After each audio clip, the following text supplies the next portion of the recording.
زندگی کیسے گزارنی ہے۔ میرے نبی کی زندگی کا دوسرا رخ کہ بطور انسان زندگی کیسے گزارنی ہے، مرد عورت ہے، زندگی کیسے گزارنی ہے۔ پہلا رشتہ جو قائم ہوا دنیا میں وہ ہے خامد اور بیوی، حضرت آدم اور حوا کا نکاح ہوا۔ اللہ تعالیٰ نے عورت کو کمزور بنایا تو پہلے دن سے اس کو عزت اور احترام دیا تاکہ ساری زندگی اس کمزوری سے ناجائز فائدہ نہ اٹھایا جائے بلکہ اس کو عزت دی جائے۔ کہ آدم علیہ السلام کے لیے مٹی اکٹھی کی، پانی ڈالا، گوندھا اور ایک اسٹیچو بنایا اور ڈال دیا۔ جب وہ خشک ہوا اس میں روح ڈالی اور پھر وہ ننگے بدن تھے، پھر ان کو جنت کے کپڑے پہنائے اور جنت میں ڈال دیا۔ اس کائنات کا حسن بھی عورت سے ہے اور جنت کا حسن بھی عورت سے ہے۔ حضرت آدم علیہ السلام جنت میں، لیکن بابے جی دا دل ہی نہیں لگتا، کلے کلے ہی ٹورے پھر دیں۔ اب اللہ نے عورت کو بنانے کا ارادہ کیا تو اللہ ایک ڈھیر مٹی کا اکٹھا کر کے عورت کے لیے بھی بنا دیتا اور اس کا اسٹیچو بنا دیتا اور اس کو خشک ہونے دیتا، پھر اس میں روح ڈالتا، پھر اس کو کپڑے پہناتا۔ آپ حیران ہوں گے، سبحان اللہ، اللہ نے ایسا نہیں کیا۔ آدم علیہ السلام سوئے، آنکھ کھلی تو دیکھا ایک خوبصورت حسین عورت۔ یہ بات اکثر لوگوں کو معلوم ہوگی کہ یوسف علیہ السلام دنیا کے حسین ترین انسان تھے، اور یہ بات شاید کسی کو معلوم نہیں ہوگی کہ دنیا کی سب سے حسین خوبصورت عورت حضرت حوا ہے۔ حوا جن پر بڑھاپا آیا ہی نہیں، 1000 سال کے قریب زندگی گزاری، بڑھاپا نہیں آیا۔ حضرت آدم اور حوا قریب قریب عمر تھی۔ حضرت آدم کی عمر تو کتابوں میں مل جاتی ہے 1000 برس، لیکن حضرت حوا کی عمر کتنی تھی یہ کہیں پڑھنے کو ملا نہیں، اس لیے میں اندازہ کرتا ہوں کہ قریب قریب ہوگی۔ بڑھاپا نہیں آیا، بیماری نہیں آئی۔ اور حضرت حوا کو مینسز بھی نہیں آتے تھے۔ یہ عجیب بات آپ کو بتاؤں، اللہ نے اتنا جنت کا ان کے اندر نمونہ رکھا۔ تو جب حضرت آدم کی آنکھ کھلی تو دیکھا ایک حسن کا پیکر، انہوں نے تو جنت ہی بھول گئی۔ کہنے لگے یا اللہ ہن دل ٹھریا جا کے، یا اللہ کون ہے؟ کہ تیری بیگم۔ کہ واہ جی واہ، موجاں ہی موجاں۔ تو اللہ تعالیٰ نے نکاح پڑھایا۔ سبحان اللہ، اپنے نبی کی شان دوبارہ سنو۔ تو اللہ نے کہا آدم اپنی بیگم کا مہر ادا کرو۔ تو وہ پوچھنے لگے کیا مہر ہے؟ دیکھو ایک بات سنو، مہر کسی کی بیٹی کی قیمت نہیں ہوتی۔ $1 ہو یا $1 ٹریلین ہو، بیٹی کی کوئی قیمت نہیں ہوتی۔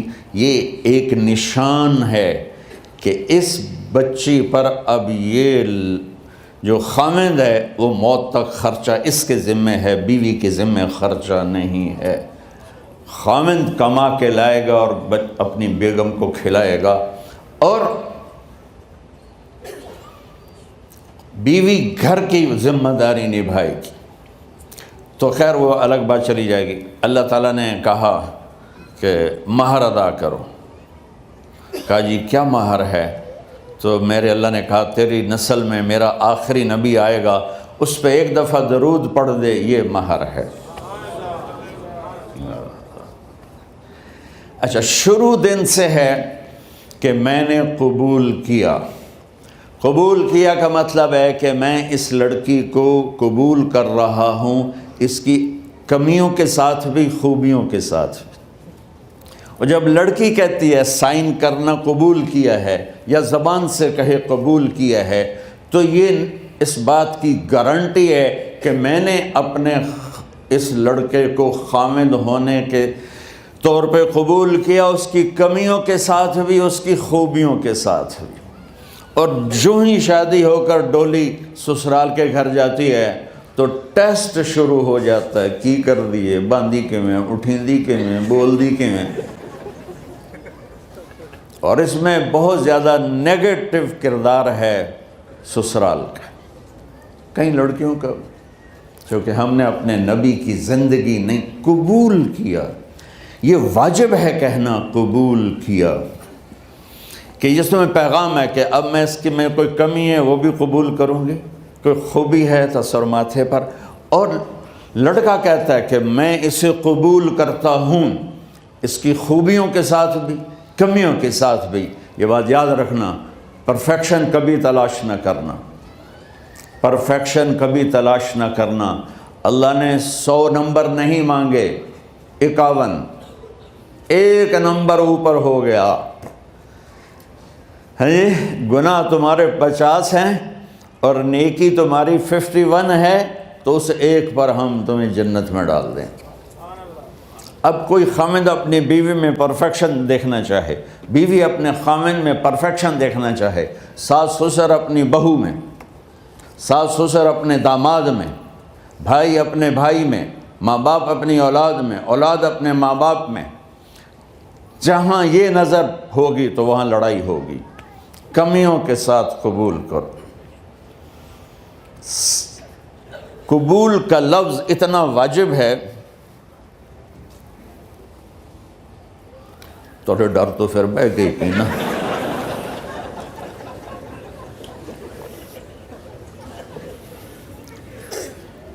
قبول کا لفظ اتنا ضروری ہے کہ اس کے بغیر نکاح ہی نہیں ہوتا۔ میں یہ کئی جگہ لطیفہ سنا چکا ہوں، اور واقعی قصہ بھی ہے، ایسے لطیفہ نہیں ہے۔ میرے دوست ہیں، ذمہ دار ہیں اچھے، تو ان کے گاؤں کا ایک بچہ چھوٹی عمر میں بسوں پہ جا کے نا وہ جاب پہ لگ گیا، تو اس کا کام ہوتا ہے بس کو صاف کرنا، ڈرائیور کو چائے پلانا، اور جہاں کہیں رش ہو تو اس کو ڈائریکشن دینا، استاد جی کٹ لو، استاد جی آن دیو، استاد جی جان دیو، تو یہ اس کا محاورہ بن جاتا ہے۔ اب اس کا نکاح ہوا تو مولانا صاحب نے کہا بھائی عبد الرحمن، میں فرضی نام لے رہا ہوں، نام مجھے اس کا یاد نہیں، عبد الرحمن زینب بنت اسلم نو تیرے نکاح دیتا 500 مہر تو قبول کیتا؟ تھوڑی دیر سوچ کے کہندا جی آن دیو۔ اس نے ساری زندگی آن دیو ہی سیکھا تھا، تو اس کے بھائی نے اس کو کوئی نہیں ماری، تو کہنے لگا جی جان دیو۔ مولانا صاحب نے کہا آن دیو جان دیو نال کم نہیں بننا، تو آگا میں قبول کیتا۔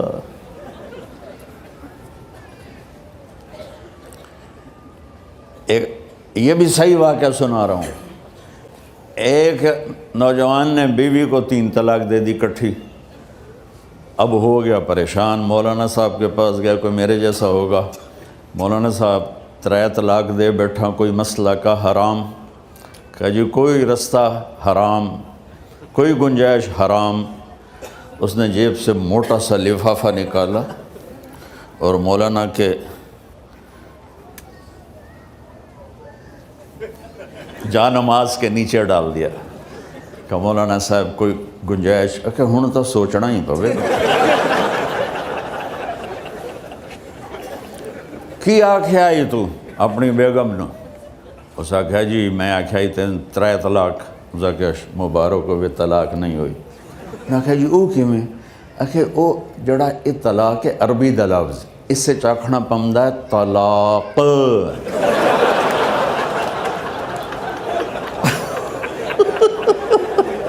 یہ آپ کو صحیح واقعہ سنا رہا ہوں۔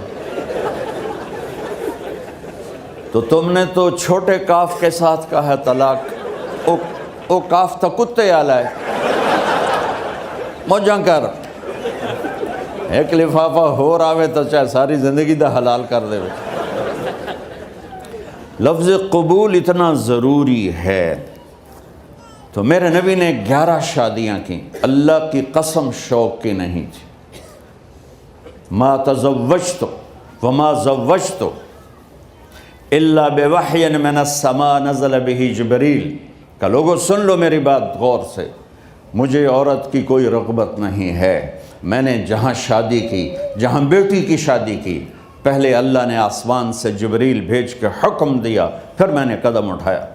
تو پہلا رشتہ خامند اور بیوی ہے جو اس کائنات میں جڑتا ہے، یہ دنیا کا سارے رشتوں میں نمبر 1 رشتہ ہے، سب سے خوبصورت رشتہ ہے، سب سے اہم رشتہ ہے، سب سے بڑا رشتہ ہے۔ والدین کے لیے چند آیات ہیں، اولاد کے لیے چند آیات ہیں، بہن بھائیوں کے لیے چند آیات ہیں، خاوند اور بیوی کے لیے سینکڑوں آیات ہیں، سینکڑوں۔ تو اگر آپ اپنے گھروں میں کامیابی دیکھنا چاہتے ہو، اپنے گھر کو ہاؤس کی بجائے ہوم دیکھنا چاہتے ہو، خوشی کا اگر آپ اسے گہوارہ بنانا چاہتے ہو، اللہ کی قسم ڈگریوں سے نہیں ہوگا، محبت سے ہوگا۔ میرے نبی سے پوچھا گیا یا رسول اللہ اسلام کا سب سے مضبوط عمل، نہیں، میرے نبی نے سوال کیا، بولو بھائی اسلام کا سب سے مضبوط عمل کیا ہے؟ صحابہ نے کہا نماز۔ نہیں، سبحان اللہ، ابھی میں نماز کی کتنی اہمیت بتا چکا۔ انہوں نے عرض کیا جہاد، آپ نے فرمایا نہیں۔ تو صحابہ نے عرض کیا روزہ، آپ نے فرمایا نہیں۔ اللہ اکبر۔ کہ یا رسول اللہ حج، آپ نے فرمایا نہیں۔ تو سارے صحابہ حیران ہو گئے، یا رسول اللہ نماز، جہاد، روزہ، حج، تو پھر کیا ہے؟ اب سننا سارے بہن بھائی، مستورات، بچے بچیاں، آپ نے فرمایا اسلام کا سب سے مضبوط اور بڑا عمل ہے آپس میں اللہ کے لیے محبت کرنا۔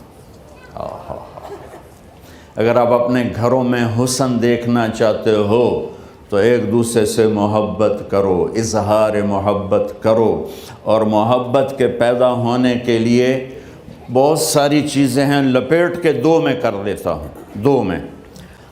بیوی کی خوبی دیکھو، کمی نہ دیکھو، خاوند کی خوبی دیکھو، کمی نہ دیکھو، پہلی بات۔ دوسری بات، اس زبان سے زہر نہ اگلو محبت کے پھول، اس زبان سے کڑوے جملے نہ ہوں، طنز نہ ہو، ٹانٹنگ نہ ہو، بےعزت نہ کرو، انسلٹ نہ کرو، تو آپ کے دل جڑ جائیں گے۔ یاد رکھو شکلوں سے زندگی آباد نہیں ہوتی، زندگی اخلاق سے آباد ہوتی۔ تو اپنے گھر سے ٹانٹنگ نکال دو۔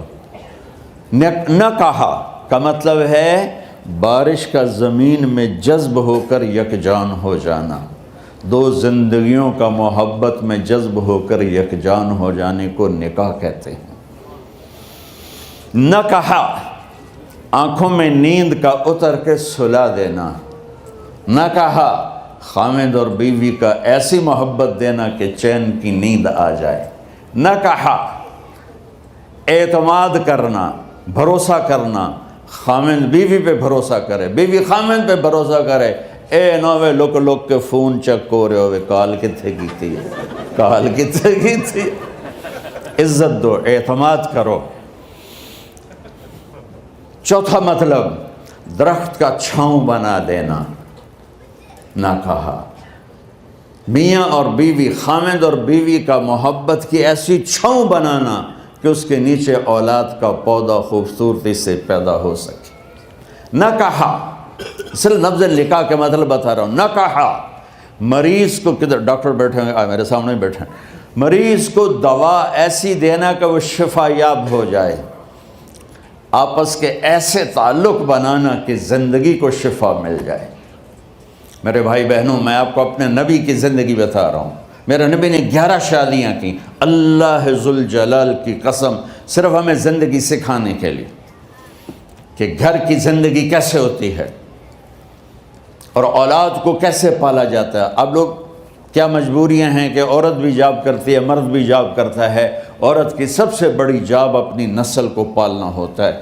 جب یہاں ٹائم نہیں ملتا بچے کو، نہ ماں سے ملتا ہے نہ باپ سے ملتا ہے، تو پھر وہ جنگل کا پودا بن جاتا ہے۔ یہ تو وینکوور ہے، فیصل آباد کی بات سناتا ہوں۔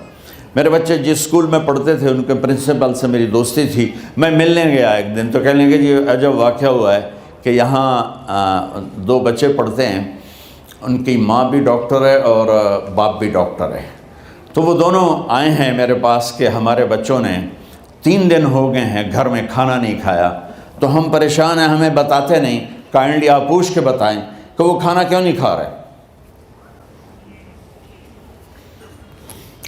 ایک باری کر کے بھی دکھا دو.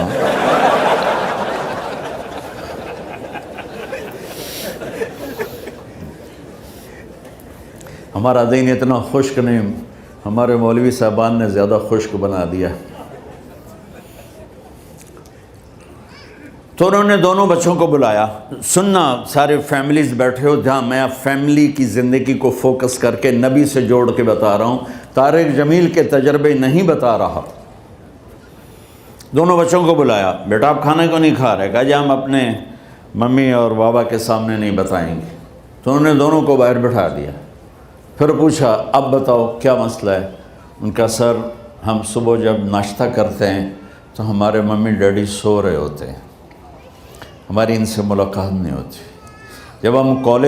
جب ہم اسکول سے واپس آتے ہیں تو ممی ڈیڈی اپنے میڈیکل کالج میں ہوتے ہیں، ہاسپٹل میں ہوتے ہیں، تو ہمیں ان کو دیکھنے کا موقع نہیں ملتا. شام کو جب ہم کھانا کھاتے ہیں تو یہ دونوں اپنے پرائیویٹ کلینک میں ہوتے ہیں، تو ہم ان کو دیکھ نہیں پاتے. پورا ہفتہ گزر جاتا ہے، ہمیں ماں باپ کی شکل نظر نہیں آتی. تو ہم نے اسٹرائک کی ہے کہ ایسے ماں باپ کی روٹی کیا کھانی جو اپنی شکل بھی نہ دکھا سکیں. تو اس لیے ہم نے کہا ہم نے بائیکاٹ کیا ہے، گھر میں نہیں کھانا ہے. تو ایسی لائف مت بناؤ. یہاں ایک بہت بڑا چکر شیطان دیتا ہے، بڑی گاڑی لے لو، $100 کی قسط تو ہے، اور بڑا گھر لے لو، $200 یا $100 کی قسط تو ہے. پھر میاں بھی کام کرے، بیوی بھی کام کرے، جو کہ بڑا گھر باقی رہے، تو خوشیاں تو مٹ گئیں. جو ڈبل جاب کرے گا، پھر ڈبل جاب کرتے ہیں. ڈبل جاب کرنے والا بیچارہ تھکا ہوا ذہن لے کے آتا ہے، وہ کیسے ٹائم دے گا اپنے بچوں کو خوشی کے ساتھ؟ جو ماں جاب کر کے آئے گی پھر کھانا پکائے گی، وہ جب اتنی تھک جائے گی تو اپنے بچوں کو کھلا ٹائم کیسے دے سکے گی؟ پوری کائنات کی ذمہ داری تھی میرے نبی کے سر پر، اور آپ اس کے باوجود روزانہ حسن حسین کے لیے وقت نکالتے تھے. اور انہوں کو آ کر کوئی لیکچر نہیں. دیکھو ماں باپ سے ایک بات کرتا ہوں، لیکچر تھوڑا دو، محبت زیادہ کرو. یہ نہ کرو، یہ کیوں کیا، یہ کرو، یہ کرو، یہ چھوڑ کر صرف سینے سے لگاؤ، صرف محبت دو. کمیوں سمیت بچوں کو قبول کرو، ان کی زندگی تبدیل ہو جائے گی. اتنے بڑے نبی، اتنی بڑی ذمہ داری، اور اتنا درد سینے میں کہ آپ کے سینے سے ایسے ابلنے کی آواز آتی تھی جیسے ہانڈی ابلتی ہے. اس کے باوجود آپ روزانہ کہتے این اللقا، میرے شرارتی بچے کدھر ہیں؟ تو وہ بھاگے بھاگے آتے. دیکھو میں فزیکل کر کے بتاؤں گا تاکہ آپ کو پتہ چلے زندگی کیسے گزاری. کہ میرے شرارتی بچے کدھر ہیں؟ 7 بر اعظم کی ذمہ داری ہے. اور تھوڑی چھوٹیاں جابن تو تسی کہتے ہو بزی بڑے ہیں، بزی بڑے ہیں. میرے نبی پہ 7 بر اعظم کے انسانوں کی ذمہ داری ہے، اور آخری آنے والے انسان تک کی ذمہ داری ہے. اس سے بڑی جاب کس کی ہوگی کائنات میں؟ اور پھر آپ روزانہ آتے ہیں این اللقا، میرے شرارتی بچے کدھر ہیں؟ تو حسن حسین بھاگے بھاگے آتے. آپ ان کے لیے یوں ہو جاتے تھے، آؤ بھائی میری کمر پہ چڑھ جاؤ. اپنے نبی کی عظمت کو جانو کہ انہوں نے زندگی کیسے سکھائی. چاند کے 2 ٹکڑے کر دینا کوئی معمولی بات ہے، آسمان چیر کے چلے جانا معمولی بات ہے، ایک زندگی سکھا کے جانا سب سے بڑی بات ہے. کتنی اولادیں برباد ہو گئیں ماں باپ کی وجہ سے، کتنے گھر اجڑ گئے ساس سسر کی وجہ سے، کتنے گھر اجڑ گئے لڑکی کے بدتمیز ہونے کی وجہ سے، کتنے گھر اجڑ گئے لڑکے کے شرابی اور باہر کی گندگی کی وجہ سے. زندگی سیکھو. یہ اتنے بڑے نبی ہو کر آپ یوں ہو رہے ہیں جیسے میں نے آپ کو کر کے دکھایا. دونوں کو اوپر بٹھا لیتے اور کمرے میں چکر لگاتے تھے، پھر یوں کر کے پوچھتے تمہارا اونٹ کیسا ہے؟ سوال. پھر دونوں کو اتار لیتے اور اپنی نواسی زینب، جن کو حضرت علی کی وراثت ملی کس کی؟ علم کی، فصاحت اور بلاغت کی، ان کو کمر پہ بٹھا لیتے اور اکیلی زینب کو پورے گھر میں چکر لگواتے تھے۔ اور بھی دکھ ہیں زمانے میں محبت کے سوا، راحتیں اور بھی ہیں وصل کی راحت کے سوا، کیا صرف کمانا ہی کام ہے؟ ادھار کی زندگی سے بچو، خوش و خرم رہو، اس کو قسط دینی ہے، یہ قسط دینی ہے، یہ قسط دینی ہے، یہ دینی ہے، سر میں درد نہیں ہوگا تو اور کیا ہوگا؟ تو آپ اتنے بڑے عظیم ہو کر وقت نکال رہے ہیں، اور حضرت ابو ہریرہ فرماتے ہیں میری آنکھوں نے دیکھنا سارے کہ آپ نے کبھی حسن کبھی حسین یہاں جیسے مائیں کرتی ہیں ادھر کھڑا کیا ہوا ہے اور جھولا جھولا رہے ہیں ایسے، اور ان کے دونوں ہاتھ پکڑ کر کہہ رہے ہیں آ جاؤ اوپر آ جاؤ، اوپر آ جاؤ، آگے پہاڑی ہے، اوپر آ جاؤ، آگے پہاڑی ہے، تو ایسے ایسے آتے، اور اوپر آؤ، وہ یہاں آ جاتے، آگے آؤ، وہ یہاں آ جاتے، آگے آؤ، وہ یہاں آ جاتے، تو پھر آپ یوں ہو جاتے، آگے آؤ، تو چڑھتے چڑھتے یہاں آ جاتے، یہاں جب وہ یہاں آ جاتے تو آپ ان کے ہاتھ فکس کر کے آگے بڑھ کر ان کے ہونٹوں کا بوسہ لیتے اور کہتے یا اللہ میں ان سے پیار کرتا ہوں، تو بھی ان سے پیار فرما۔ بھائیو اللہ کی قسم، پیسے سونے چاندی سے زندگی میں خوبصورتی نہیں آتی، نبی کی غلامی سے زندگی میں خوبصورتی آتی ہے۔ اتنے بڑے نبی ہیں اور حضرت عائشہ سے کہہ رہے ہیں دوڑ لگائیں۔ یہاں کسی مولانا سے پوچھو اپنی بیوی سے کبھی کہا اس نے کہ دوڑ لگائیں؟ الٹا سوٹا لے تو کھلو جائے گا۔ عائشہ دوڑ لگائیں، اور واپسی کہاں سے ہو رہی ہے؟ دوڑ کہاں لگ رہی؟ جہاد کے سفر سے واپسی ہو رہی، اور آپ نے اپنے صحابہ سے کہا سب آگے چلے جاؤ۔ جب سارے آگے چلے گئے اور کوئی نظر نہیں آ رہا تو آپ نے کہا عائشہ آؤ دوڑ لگائیں۔ تو حضرت عائشہ کہتی ہم نے دوڑ لگائی تو میں آگے نکل گئی لیکن ابھی پیچھے رہ گئے۔ کچھ سال گزرے تو پھر ہم سفر سے واپس آ رہے تھے تو آپ نے صحابہ سے فرمایا سب آگے چلے جاؤ، چلے گئے۔ آپ نے کہا عائشہ دوڑ لگائیں؟ کہ جی لگائیں۔ کون دنوں میں ذرا موٹی ہو گئی تھی تو پھر اللہ کے نبی آگے نکل گئے، میں پیچھے رہ گئی۔ تو آپ نے کہا عائشہ ہذہ بتلک، آج تو اور میں برابر